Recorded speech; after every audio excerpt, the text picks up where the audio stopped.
तुम लोगों ने आज तक इचिगो की जो भी पावर्स देखी थी वो उसकी एक्चुअल असली पावर्स नहीं थी।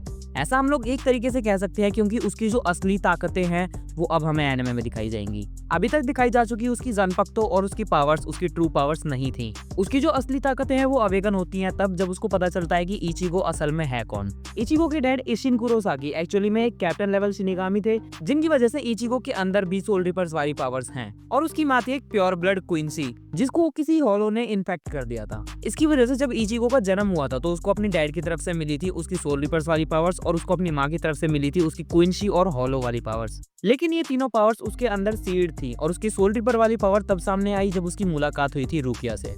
यहाँ इस पॉइंट के आगे से इचिगो को ऐसा लगने लगा था कि उसकी जो जानपक्तो है वो जांगेत्सु ही है, लेकिन ऐसा नहीं था। जांगेत्सु असल में इचिगो के अंदर जो क्वींसी पावर्स हैं उसकी मैनिफेस्टेशन थी, जिसने यंग युवा बहा का रूप ले रखा था। 1000 ईयर ब्लड बार में उसको पता चला कि जांगेत्सु कभी भी उसकी असली जानपक्तो नहीं थी, और तभी निमाया, जिसको सारी जानपक्तो का क्रिएटर माना जाता है, उसने इचिगो के लिए उसकी असली जानपक्तो तैयार करके दी। उसकी असली जानपक्तो में 2 ब्लेड थे, जिनमें से पहला उसकी सोल रिपर्स और हॉलो वाली पावर्स को दिखाता था, और दूसरा उसकी क्वींसी पावर्स को।